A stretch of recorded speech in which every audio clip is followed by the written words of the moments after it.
Good morning, it's Miss Lisa, and I'm out on the porch for Porch Time Story Time, and today I have a book for you called A Bedtime for Bear, which is kind of funny to read right now since I just woke up and got ready, so it's not anywhere close to being my bedtime.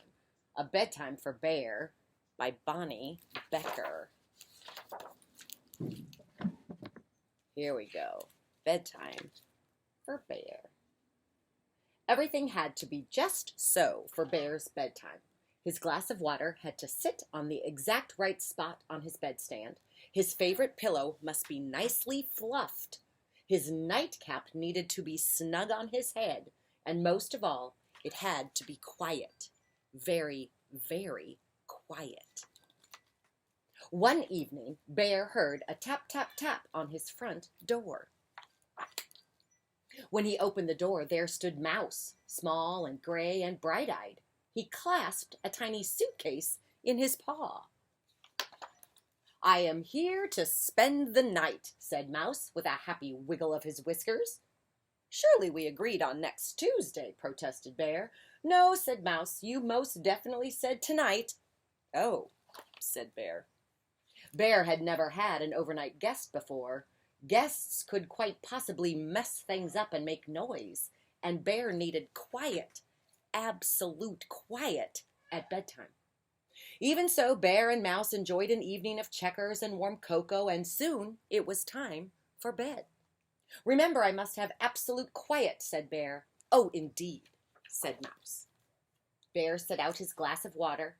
He adjusted his nightcap on his head. He fluffed his favorite pillow and climbed into bed. It was very, very quiet. He closed his eyes. "Bristle, bristle, bristle." Bear heard a noise. It was Mouse brushing his teeth. "Ahem," said Bear. He cleared his throat in a reminding sort of way. "Oh, most sorry," said Mouse. Bear closed his eyes again.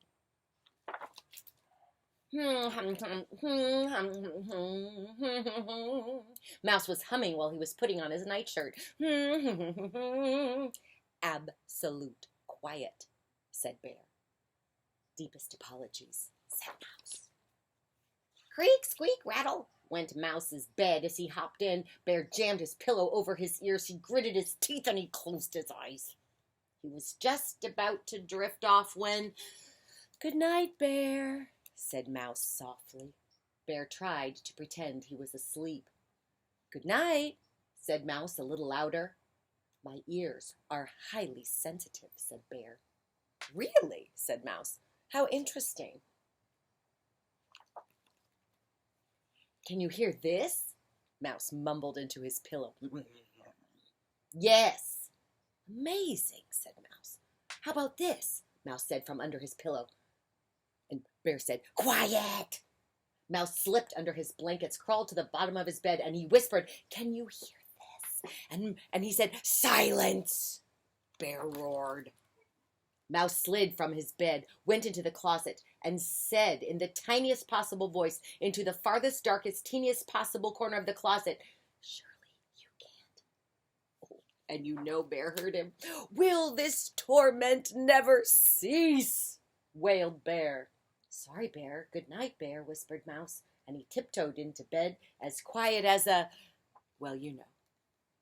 Bear fluffed his favorite pillow, adjusted his nightcap on his head, and he waited. But there was no more sound from Mouse.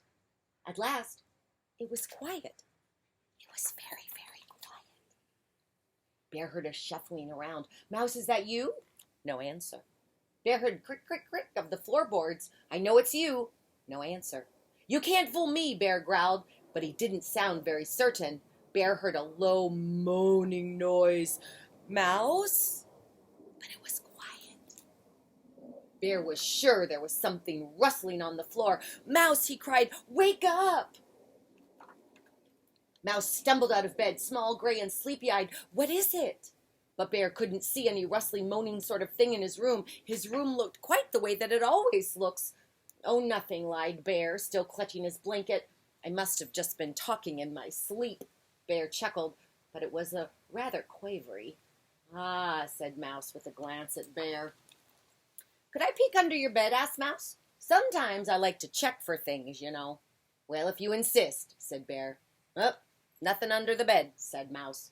You'll want to check behind the curtains, too, I suppose, said Bear. All clear, said Mouse, just a moment later. You better check the closet, then you won't be nervous. Mouse came out of the closet, dusting off his paws. Not a thing in there. Wait, said Bear. You'll want a bedtime story, too, I expect, said Bear, for your nerves. For my nerves, said Mouse. Oh, indeed, yes, for my nerves. I am quite shaken. Then, with an eager flick of his tail, he settled on Bear's favorite pillow. And Bear told him all about the adventures of the brave, strong bear and the very, very frightened little mouse.